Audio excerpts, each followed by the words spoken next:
The fairground smelled of dust and roasted corn, and the sweet muskiness of hay trampled under 1,000 boots, and beneath a sky the color of a robin's egg, she stood with her hand resting on the broad flank of a hog, so fat and gleaming that grown men stopped mid-stride to stare at it. Beside her, he kept his hat pushed back, his jaw tight, with the particular pride of a man who had built something from ruin, watching as the crowd thickened around their pen, like water finding a low place in the land.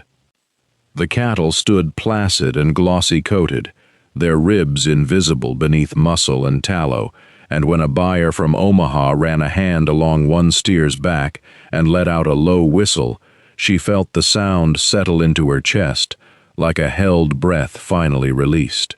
Neighbors who had once looked at their pasture with pity now leaned over the rail with open curiosity, murmuring to one another, asking what feed, what secret, what trick of God or man had produced such animals in a single fattening season. She did not answer right away. She let her eyes drift instead toward the man making his way through the crowd, stout, red-faced, buttoned into a coat too warm for the September sun, his watch chain catching the light as he approached with the particular walk of a man rehearsing his own importance. Alderman Percival Rand cleared his throat before he reached them, as though summoning words that did not come naturally to his tongue. "Fine stock," he said, loud enough for the gathering crowd to hear, his voice pitched for an audience rather than for them. "Finest I've seen come off any claim this side of the river. A credit to the town, this is. A credit to good sense and hard work." The words rang out warm and public, the kind of praise a man offers when he wants witnesses to remember he said it. But she caught the flicker beneath it, the briefest hesitation before. Hard work. The way his gaze slid sideways, rather than meeting hers, the faint dampness at his collar that had little to do with the autumn heat. Beside her, she felt her husband go very still, the stillness of a man biting back words he had waited months to say. Only the two of them understood what that flicker meant. Only the two of them remembered the spring morning when this same man, in this same self-important coat, had stood at the edge of their pasture and called the very thing that now drew admiring crowds a foul nuisance, a blight to be dumped and forgotten, a shame to be pushed beyond the town's tidy borders and left to smother whatever grew beneath it. The crowd murmured its approval. Buyers began calling out figures, and as the fair swelled around them with noise and color and the sweet reek of trampled hay, she found herself thinking not of the money to be made that day, but of the mountain of reeking grain that had once threatened to swallow everything they owned. The applause rolled on around her, but in her mind it had already gone quiet, replaced by the memory of another sound entirely. The low rumble of wagon wheels crossing frozen ruts before dawn had fully broken over the Platte. She had been at the wash basin that morning, her hands raw from the cold water, when the sound first reached her, distant and strange, like thunder rolling the wrong direction. She had thought little of it at first. Sound carried oddly across the flat land in early spring, when the last frost still clung to the grass and the air held its breath before planting season. But the rumble had not passed. It had grown louder, then stopped altogether, followed by voices she did not recognize, and the heavy creak of wagon beds tipping. She remembered drying her hands on her apron and stepping to the window, and she remembered the way her husband had already been moving toward the door before she called his name, some instinct in him sensing wrongness before either of them understood its shape. They had walked together to the low rise above their pasture, the one place on the claim where a person could see clear to the tree line along the river, and there they had found 3 wagons standing empty, their drivers already turning the teams back toward town without a word of explanation. Behind them, Spread across the grass their cattle depended upon lay heaps of something dark and glistening, steam rising faintly from the mounds in the cold morning air. The smell had reached them before understanding did, sour, yeasty, unmistakably foreign to any homestead. She remembered turning to her husband and asking what it could be, and she remembered the grim set of his jaw as he walked closer, crouching at the edge of one mound, running a hand through grain swollen with moisture and heat. Spent mash, he had said. Brewery waste. And even as he said it, neither of them yet understood how deeply that single word, waste, would come to be argued between them and the men of the town. At the time, standing there in the pale spring light with the mounds already sinking heat into the frost-hardened ground, she had felt only a cold, creeping dread, the sense of watching something essential slip away from them without recourse. The grass beneath those mounds was already darkening, already dying beneath the weight of what had been dumped upon it, without warning, without asking, without so much as a knock at their cabin door. She had not known then that a letter would follow within days, bearing the seal of the town council and the florid, self-satisfied hand of Alderman Percival Rand. She had not known that the man's words would carry the threat of losing the very land they had broken their backs to claim. She had known only the smell, the ruined grass, and the quiet, unshakable fear that something had gone terribly wrong on a morning that had begun like any other. The letter, when she finally allowed herself to read it twice, seemed almost gentle compared to what she would later learn had preceded it. Weeks before the mounds ever appeared on their pasture, before the frost had even begun to loosen its grip on the fence posts, the alderman had stood before the town council in the meeting hall above the mercantile, his voice carrying through the thin walls into the street below, where more than one passer-by had paused to listen. He had called the brewery's spent grain a stain upon the town's good name, a rotting nuisance that offended decent noses and threatened, he claimed, the health of every man, woman, and child within its limits. He had pounded his fist upon the table, demanding that the mash be hauled beyond town limits by whatever means necessary, and had looked directly at the brewer as he said it, as though daring the man to object. The brewer, a broad-shouldered German with flower-pale hands and eyes that had seen too many long nights over copper kettles, had tried to explain that the mash could not simply vanish, that it accumulated faster than any wagon could carry it away, that he had nowhere else to put it. But Rand had waved this aside with the impatience of a man who had never once had to solve a problem with his own hands. He wanted it gone. He did not care how. He did not care where. He cared only that the council minutes would record his decisiveness, that the townsfolk would remember him as the man who had rid Nebraska soil of a foul offense. It was easy, later, to see how such a demand, born of vanity and convenience, might find its way onto the nearest available ground beyond the town's edge, ground that belonged to a homesteader and his wife who had no seat at that council table, no voice among the men who decided such things. The pasture lay just past the boundary line, close enough to reach without excessive labor, far enough that the town itself need never smell what it had cast off. It had seemed, to the brewer under pressure and to the teamsters he hired, a reasonable solution to an unreasonable order. She would learn all of this only gradually, pieced together from a neighbor's gossip and the brewer's own reluctant admission when at last they spoke face to face, weeks after the mounds appeared. But standing there in that pale spring light, she had known nothing of council meetings or pounded fists, or a vain man's need to be seen solving problems he barely understood. She had known only the smell and the darkening grass and the letter waiting to arrive. A letter that would name her land a health hazard and threaten, in words dressed as civic duty, to take from them everything they had built. The brewer had not slept well in the days before that order came down.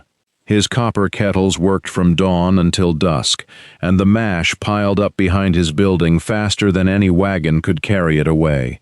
Mountains of spent barley and hops, sweet sour and steaming in the cool air, drawing flies even in early spring. He had tried burying it. He had tried burning what would burn. He had tried, in a moment of quiet desperation, offering it free to any farmer willing to haul it themselves.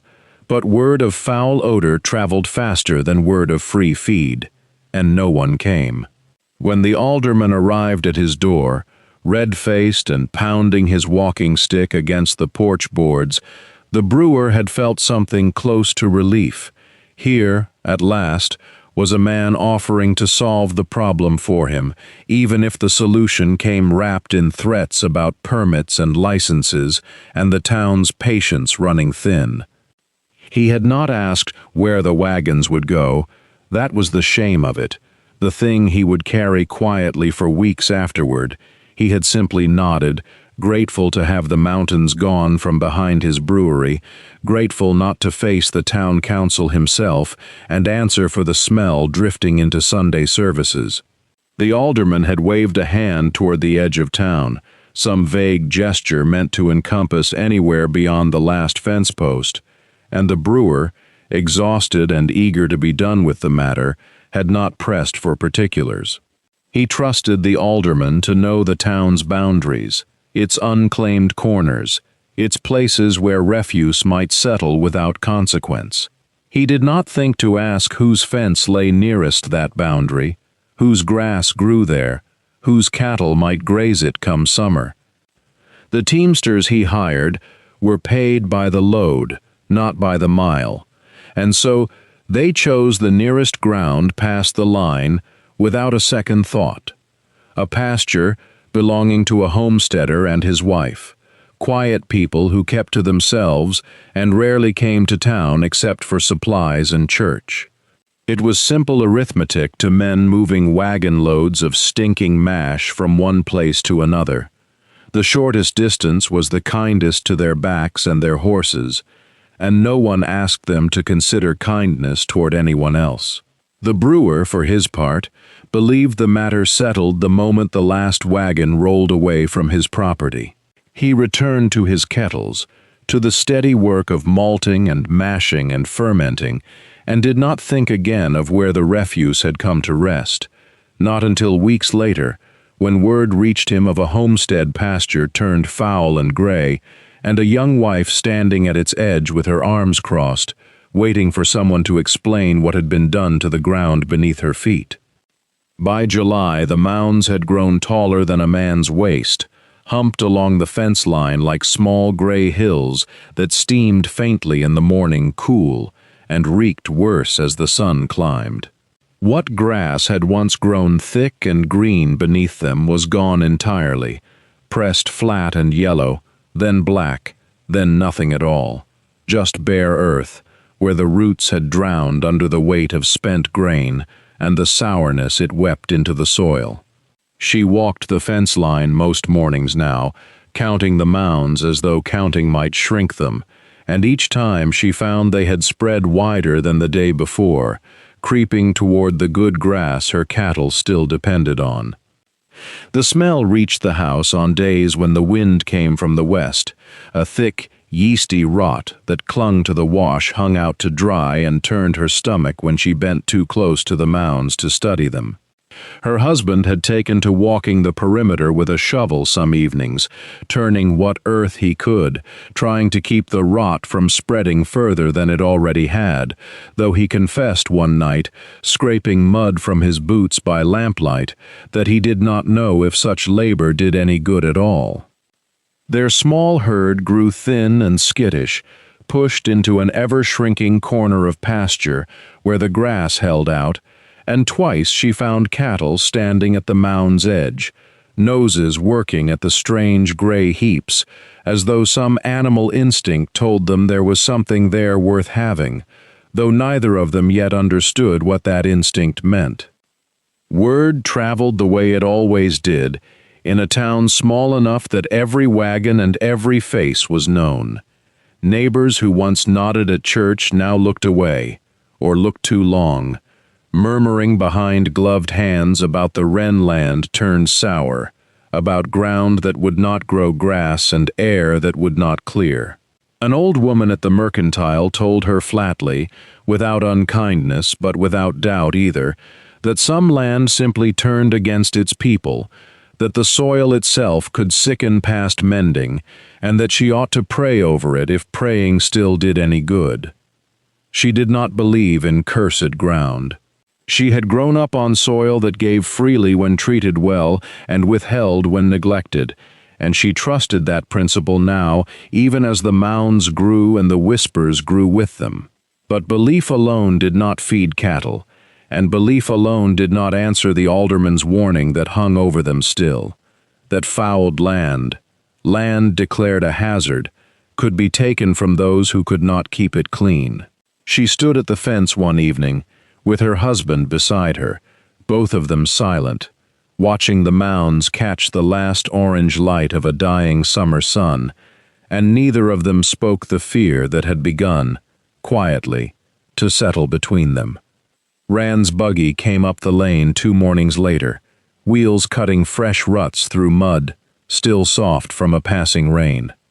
He did not wait to be invited down, but climbed from the seat with the stiff self-importance of a man who believed the errand itself gave him the right of entry, and he stood at the edge of the yard with his hat already off, as though the removing of it were a courtesy owed to himself rather than to them. He did not ask how the crops fared, nor how the cattle wintered in his thoughts, if they wintered there at all. He came straight to the matter, the way a man comes to a debt he intends to collect. He had received complaints, he said. 3 families now, maybe 4, speaking of the smell carrying on the wind past their own fences, speaking of flies thickening near the creek. He said the words. Public hazard. The way a preacher might say a verse he had rehearsed for effect, letting it hang a moment before he went on. If the town health officer came out and made the declaration official, he told them the law was plain enough. Land that endangered its neighbors could be taken into township hands until the danger passed, and there was no promise, none at all, of when it might be handed back, or to whom. Jonathan's jaw tightened in a way she had not seen since the drought summer, back when the well had nearly gone dry and he had walked the fence line alone for an hour before he could speak of it. He asked, evenly enough, whether the alderman meant to send that officer soon, and Rand only shrugged, as if the timing were a small thing, a detail beneath his concern, when they both understood it was the only detail that mattered.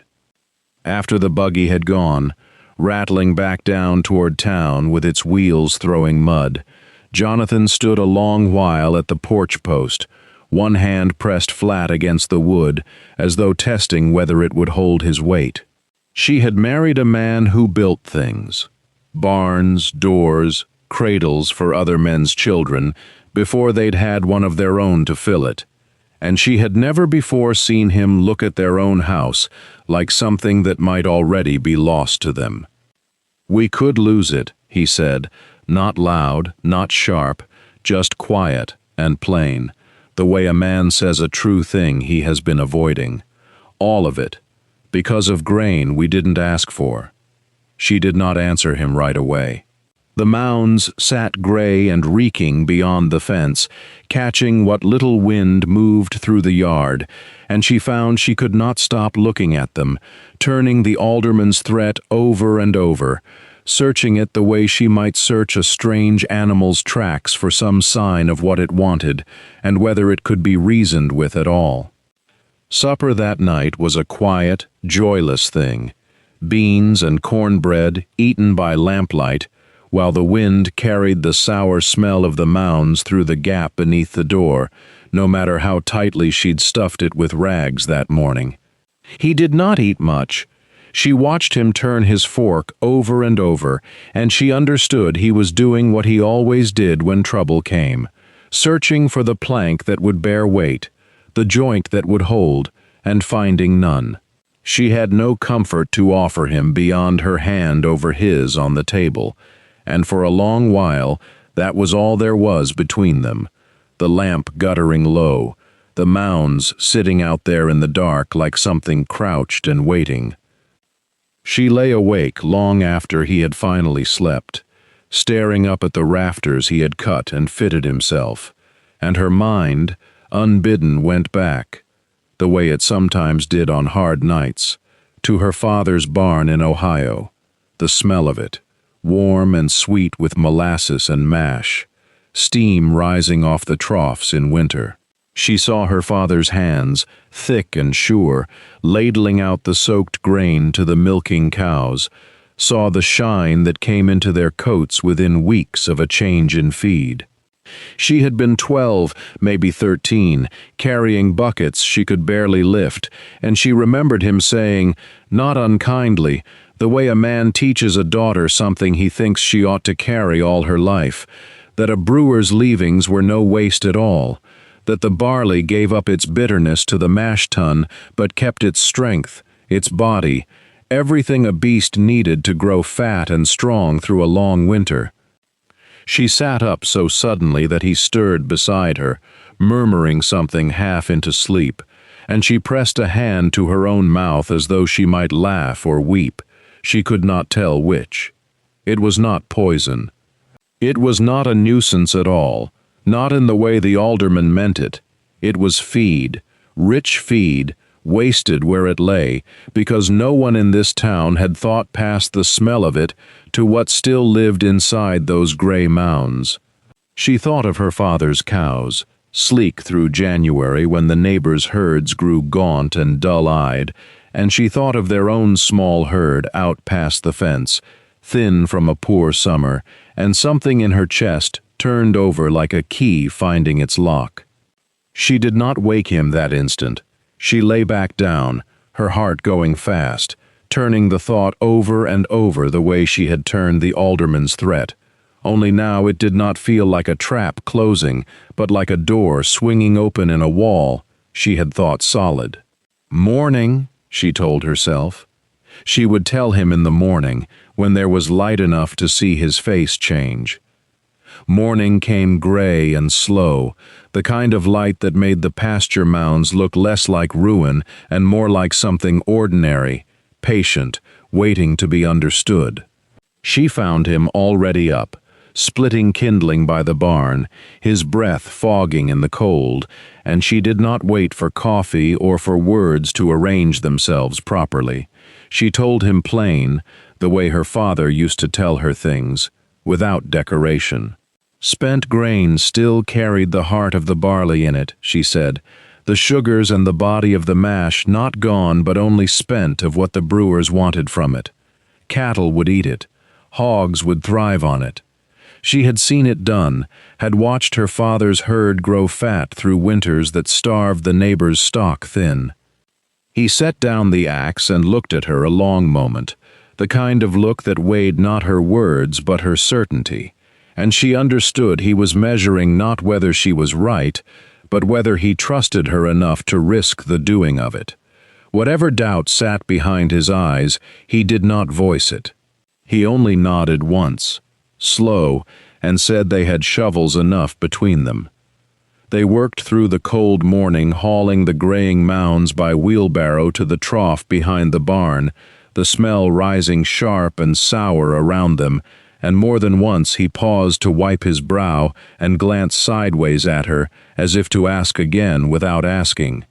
She only kept shoveling. The cattle came first, cautious, noses working at the strange gray heap, before one bold heifer dropped her head and ate, and then another, and within the hour the whole small herd stood shoulder to shoulder at the trough, tails flicking, feeding with an eagerness that surprised even her. The hogs took to it faster still, grunting low and contented, rooting through it as though it were the finest thing they had been offered all season. By the third day, the change was plain enough that even a man untrained in dairy stock could see it. The cattle's ribs, which had shown too clear beneath their hides after a poor summer of grass, seemed to soften under new flesh. Their coats took on a sheen that caught the low autumn light. The hogs grew heavier in their gait, slower to rise, satisfied in a way that spoke louder than any words she might have offered. Jonathan stood at the fence one evening watching them feed, and though he said little, she saw something shift in his shoulders, a easing she recognized as the loosening of a worry he had carried since the mounds first arrived. He did not call it a miracle. He was not a man given to such words. But he began hauling wheelbarrow loads without her asking, and one morning, watching the herd crowd eagerly toward the trough, he said quietly that perhaps the alderman had done them a favor he never intended, and she felt, for the first time since the wagons had come groaning up the lane, something almost like hope settle warm beside the worry in her chest.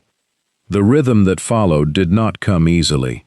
She had known from her girlhood that mash left too long in the sun would sour, turning from feed to poison in the space of a hot afternoon, and so the two of them worked out a schedule as careful as any she had kept at her father's dairy, hauling only what the herd could take in a day, mixing it always with dried hay to slow the fermentation, stretching it further with what grain they could spare from their own stores. Too rich alone, she told him, and the cattle would sicken from the richness rather than thrive on it. Balance was the whole of the trick, the same as raising children or tending a garden, though she did not say the second part aloud, not wanting to press a tenderness neither of them yet trusted to speak plainly. Jonathan built a second trough from salvaged planking so the mash and grain could be mixed before feeding rather than after, and he dug a shallow channel to carry off the little liquid that drained free, keeping the ground beneath from turning to the same black muck that had first driven them near to despair. What had arrived as mountains of ruin became, load by load, a discipline. Morning portions measured by her eye alone, evening portions adjusted for whether clouds threatened rain that might spoil what was left uneaten. She found herself humming while she worked, an old tune from her mother's kitchen she had not thought of in years, and she noticed Jonathan noticing, though he said nothing, only smiled the small private smile he kept for moments he did not wish to disturb with words. The pasture itself began to recover in patches, grass pushing up green at the edges where the mash had been cleared and worked into the soil rather than left to smother it whole. She could not have said, watching it, whether the land was healing or simply learning to carry a new kind of burden, but either way it no longer looked like ruin. Neighbors passing on the road slowed their wagons to look longer than politeness required, though none stopped to ask, and she wondered how long pride would keep them from admitting curiosity. By the last weeks of August, the herd had settled into a contentment she had not seen in them since before the drought 2 summers past, and she allowed herself, cautiously, the thought that they might come through the season not merely surviving but strengthened, though she kept the thought close, unwilling yet to trust it fully, the way she had learned on the frontier never to trust good fortune until it had proven itself twice over. It was old Miss Halloran's boy who broke first, coming by on some pretense of borrowing a harness buckle he did not need, his eyes sliding past the fence toward the pasture where the hogs lay fat and drowsing in the September sun. He said nothing about it, only lingered long enough that she understood the visit for what it was, and after he left, she stood at the fence herself, trying to see the animals as a stranger might, the way their sides had rounded out, the way their coats had taken on a sheen that spoke of something more than good grass and patience. By the second week of September, the whispers had grown bold enough to reach her directly, carried in the careful, sideways manner of women at the mercantile who asked after her health, and then, almost as an afterthought, after her stock. She answered plainly, without pride, because she had learned that pride invited scrutiny, and scrutiny invited trouble, but she could not keep the answers from spreading, and soon it seemed every farmer within a day's ride had found some reason to pass along the road that skirted their land. Jonathan noticed it too, the way conversations at the feed store shifted when he entered, men who had once looked past him, now looking at him too long, weighing something in their minds they had not yet decided how to voice. He told her of it over supper, not with worry but with a kind of wry amusement that suggested he understood the shape of what was coming before she did, that admiration and envy traveled the same road and arrived at a man's door wearing much the same face. She thought of the mounds as they had first appeared, the reek of them, the dread that had settled into her chest at the sight, and it seemed a strange, almost bitter irony that the very thing which had marked them for ruin was now marking them for something else entirely. She did not yet know what to call it, not triumph, not vindication, only a quiet turning she could feel beneath the surface of ordinary days, the way one feels a change in weather before the sky itself declares it. At night she lay awake sometimes, listening to the herd settle in the dark, the low, contented sounds of animals well fed and untroubled, and she let herself wonder, just briefly, what the coming county fair might reveal when their stock stood beside their neighbors in the open light of judgment, whether the whispers would harden into something plainer, something that could no longer be dismissed as gossip carried on a dusty road. The word reached the brewery before she ever saw the man's wagon crest the rise, carried the way such things always traveled in a small town, through a teamster's idle remark, a shopkeeper's raised eyebrow, a neighbor who had seen the hogs from the road and could not keep the sight to herself. So when the wagon did appear one gray morning, drawn by a pair of heavy horses and driven by a man in a leather apron still dusted with barley chaff, she was not entirely surprised, though her heart quickened all the same. He came down from the seat slowly, almost reverently, the way a man approaches something he has heard described but does not quite believe. He walked the fence line without speaking at first, his eyes moving over the cattle, the hogs, the good flesh on their backs and the shine of health in their coats, and she watched something shift in his face, disbelief giving way, by degrees, to a kind of humbled wonder. "This," he said finally, gesturing at the pasture, at the animals grazing content in the pale autumn light, "this came from what I hauled out here to be rid of." It was not quite a question, but she answered it as one. It did, every pound of it.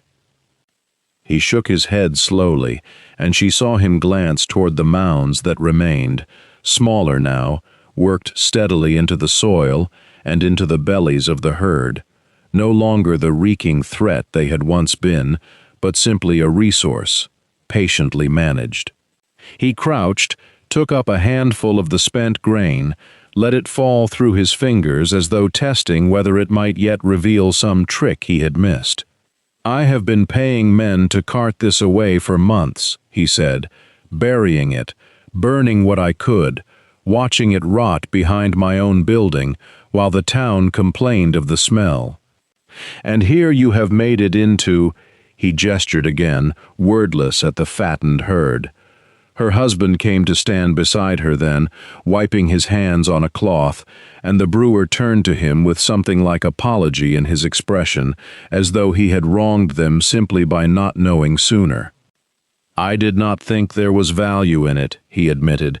"I only knew I could not keep it." "There was always value in it," she said quietly. "It only needed the right hands to see it." He studied them both a long moment. The wagon behind him, the mounds beside them, the herd grazing untroubled in the cool light, and she saw calculation begin to move behind his eyes, the shape of some proposal not yet spoken, waiting only for the fair to prove what his own eyes had already told him.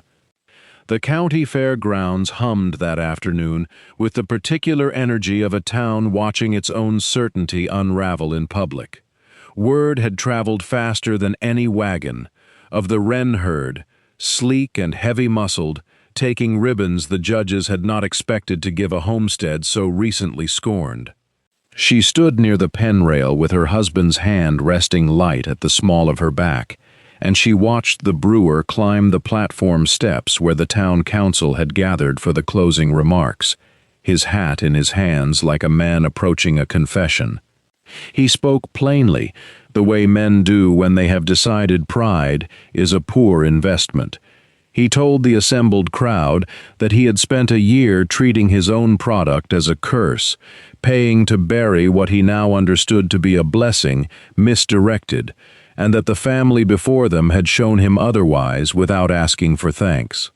He said he would pay the wrens for the right to haul the spent grain to their land going forward, a fair sum, regular as the brewing itself, and he extended his hand toward her husband there on the platform, sealing the arrangement before witnesses so that no one might later claim it had been otherwise. The alderman rose next, and she felt her husband's hand tighten faintly against her back, some old wariness rising in him even now. But Rand's voice, when it came, carried none of its old bluster.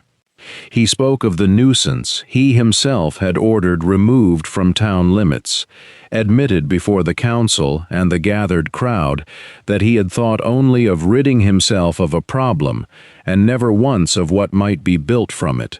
He said the wrens had done what no ordinance could have accomplished, and that the town owed them not suspicion but gratitude, their claims secured, their names spoken now with respect rather than pity.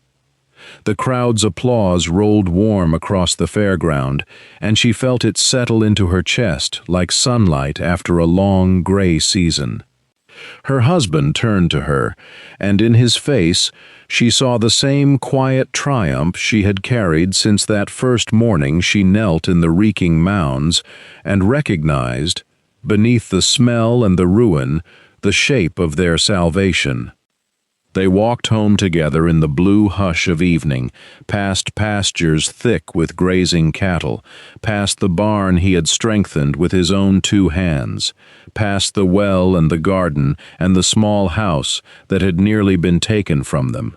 The land was theirs still, richer now than either of them had dared hope, and she understood, walking beside him in the deepening dusk, that what scorn had tried to bury, patience and shared faith had raised into something lasting, a homestead, a marriage, a future neither of them would ever again have to defend alone.